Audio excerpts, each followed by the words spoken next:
আরব দেশের একদল চোর বা ডাকাত এক পাহাড়ের উপর ঘাঁটি গেড়ে বসেছিল এবং ব্যবসায়ীদের পথ আটকে ছিল।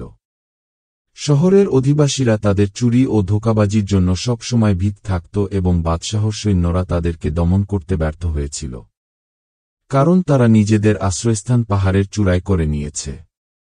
রাজ্যের রক্ষী বাহিনীরা চোর বা ডাকাতদের ধ্বংসাত্মক কার্যকলাপ বন্ধ করার পরামর্শ করল। যদি তারা এভাবে তাদের ধ্বংসাত্মক কাজকর্ম চালাতে থাকে এবং স্থিতিশীল হতে পারে, তাহলে তাদেরকে দমন করা সম্ভব হবে না। শিক্ষণীয়: অন্যায়কে শুরুতেই শেষ করে ফেললে তা বৃদ্ধি না পেয়ে সহজে শেষ হয়ে যায়। যে গাছের শিকড় কেবল গজিয়েছে, সে শিকড় একজনের শক্তিতেই সমূলে উপড়িয়ে ফেলা যাবে। যদি তুমি এক যুগ এভাবে ফেলে রাখ, তাহলে এটা চরকি দিয়েও মূল উঠিয়ে ফেলতে পারবে না। ছিদ্রকে প্রথমে সুইচ দিয়ে বন্ধ করা উচিত, কেননা যখন তা বড় হয়ে যাবে তখন এটাকে হাতি দ্বারাও বন্ধ করতে পারবে না। অতঃপর সিদ্ধান্ত হল, কাউকে গোপনভাবে তাদের সন্ধান চালাবার জন্য নিয়োগ করা হোক। তখন একজনকে ওই কাজের জন্য নিয়োগ করা হল এবং সে তাদেরকে আক্রমণ করার সন্ধানে ছিল। ঘটনাক্রমে তারা একদিন একদল বণিকের উপর আক্রমণ করার জন্য সকলে আশ্রয়স্থান ছেড়ে তাদের নিকট গেল। এদিকে তাদের আশ্রয়স্থান খালি পড়ে রইল। এটা দেখে কয়েকজন নিপুণ যোদ্ধা সেখানে পাঠিয়ে দিল। তারা গিয়ে পাহাড়ের গর্তে লুকিয়ে রইল। চোরেরা লুটতরাজ করে রাতে আশ্রয়স্থানে আসল এবং অস্ত্রশস্ত্র খুলে রেখে দিল। লুণ্ঠিত মালামাল একপাশে গুছিয়ে রাখল। তাদের প্রথম শত্রু ছিল ঘুম। এ ঘুম চোরদেরকে এমনভাবে আক্রমণ করেছিল যে রাত এক গ্রহর পর্যন্ত তারা কিছুই বুঝতে পারেনি। যখন সূর্য অন্ধকারে ডুবে গেল, তখন হযরত ইউনুস আলাইহিসসালাম যেন মাছের মুখের মধ্যে গেলেন। দিনের শেষে যখন আঁধার নেমে আসল, তখন সকলেই ঘুমে নিমগ্ন হয়ে পড়ল। তাদের মধ্যে একজন যুবক ছিল, কিছুদিন হয় সে যৌবনে পদার্পণ করেছে এবং তার গোঁফ দাড়ি গজিয়ে উঠছে। উজিরদের মধ্য হতে একজন বাদশাহর সিংহাসনের পায়া চুম্বন করল এবং ওই যুবকের জন্য বাদশাহর দরবারে সুপারিশ করতে উদ্যত হল এবং বলল, এই যুবক জীবন যৌবনের কোনো স্বাদই এখন পর্যন্ত ভোগ করেনি এবং যৌবনের প্রথম ভাগের রহস্য উপভোগ করেনি। গভীর ঘুমের মধ্যে চোরেরা কিছুই উপলব্ধি করতে পারল না। সাহসী যোদ্ধারা ঘাঁটি হতে এক এক করে বের হয়ে এসে প্রত্যেকের হাত ঘাড়ের সাথে শক্ত করে বেঁধে ফেল এবং সকালে বাদশাহর দরবারে এনে উপস্থিত করল। বাদশাহ চোরদের সকলকে হত্যা করার নির্দেশ দিলেন। অতএব, হে বাদশাহ নামদার, আপনার দরবারে আশা করছি এই যুবককে হত্যা করা হতে মুক্তি দিয়ে বান্দাহকে কৃতার্থ করতে মর্জি হন। বাদশাহ এ প্রার্থনা পছন্দ করলেন না, বরং তার উচ্চজ্ঞানের বিপরীত বলে মনে করলেন এবং বললেন, সৎ স্বভাবের আলো কখনো ওই লোক গ্রহণ করবে না যার আসল ভিত্তি খারাপের উপর স্থাপন করা হয়েছে।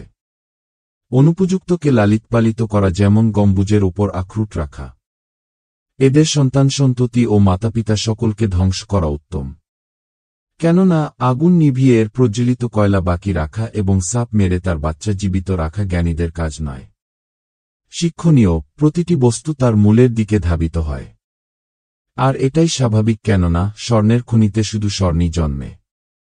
কয়লার খনিতে কখনো স্বর্ণ জন্মে না, সেখানে শুধু কয়লাই জন্মে। বৃষ্টি যদি আবে হায়াত বর্ষণ করে, তবে কখনো বেত গাছের ডাল হতে বড়ি ফল পাওয়া যাবে না। ইতর জাতের সাথে উত্তম ব্যবহার করে সময় নষ্ট করো না। বনের নল খাগড়া হতে আখের মতো সুস্বাদু চিনি পাওয়া যায় না। মন্দ লোকের নিকট থেকে কখনো ভালো কাজের আশা করা যায় না, কেননা কয়লা সব সময় ময়লায় লাগাতে জানে আর আগুন সব সময় পোড়াতে জানে।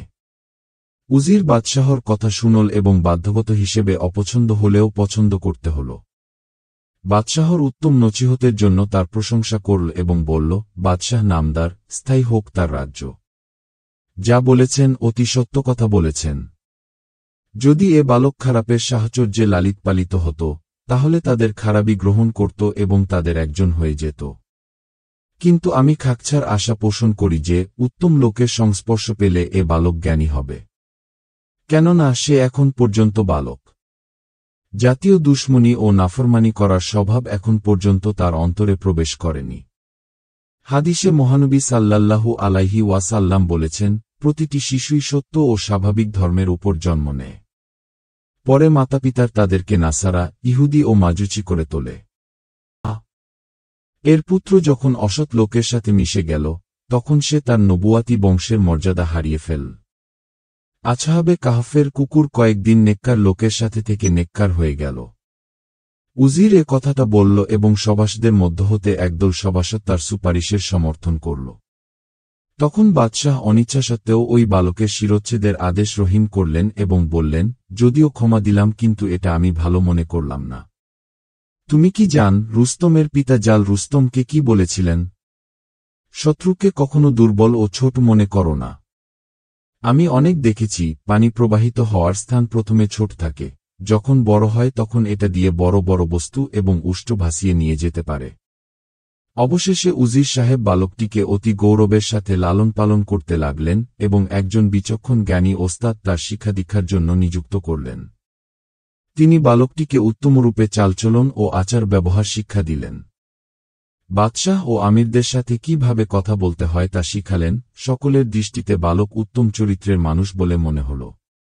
একদা উজির সাহেব উক্ত বালকের উত্তম চরিত্র সম্পর্কে বাদশাহর দরবারে বর্ণনা করলেন। জ্ঞানীদের শিক্ষায় বালকটির চরিত্র উত্তমে পরিণত হয়েছে এবং তার বংশগত অজ্ঞতা তার স্বভাব হতে দূর হয়ে গেছে।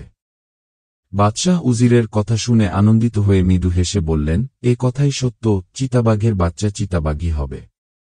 যদিও কয়েকদিন মানুষের সাহচর্যে থেকে বুজুর্গ বলে মনে হয়। এভাবে 2 বছর কেটে গেল। সেখানকার একদল বিদ্রোহী ডাকাতের সাথে পরামর্শ করে সে তাদের সাথে চুরি ডাকাতি করতে মনস্থ করল। কোনো এক সময়ে সুযোগ পেয়ে উক্ত বালক উজির সাহেব ও তার দুপুত্রকে হত্যা করল এবং তাদের মালাসবাব টাকা পয়সা নিয়ে ডাকাতদের সাথে পাপের স্থানে গিয়ে আড্ডা জমাল এবং বাদশাহর বিদ্রোহী হয়ে গেল। বাদশাহ এ খবর শুনে দুঃখে হাতের আঙ্গুল দাঁত দিয়ে কাটতে লাগলেন এবং বললেন, হে জ্ঞানী, ভালো তরবারি কি কেউ খারাপ লোহা দ্বারা বানাতে পারে? অনুপযুক্ত লোকেরা লালন পালন দ্বারা কখনো উপযুক্ত হয় না। বৃষ্টির উর্বরা শক্তি একই রকম লোনা জমিতে পড়লে ঘাম ছাড়া আর কিছুই জন্মে না এবং উত্তম জমিতে পড়লে মূল্যবান ধাতু উৎপন্ন হয়। তুমি জেনে রাখ, লবণাক্ত জমিতে কখনো চুম্বল উৎপন্ন হয় না। এতে তুমি শ্রমের দানা লাগাইও না, অর্থাৎ তুমি অনর্থক চেষ্টা করো না। অসৎ লোকের সাথে উত্তম ব্যবহার করা ঐরূপ হয় যেমন উত্তম লোকের সাথে খারাপ ব্যবহার করলে হয়। অতএব যে ধরনের লোক তার সাথে সে ধরনের ব্যবহার করাই জ্ঞানীর পরিচয়। শিক্ষণীয়, অপাত্রে কিছু রাখলে তা কখনো সুফল দিবে না, বরং তা হবে লবণাক্ত জমিতে বীজ লাগানোর মতো।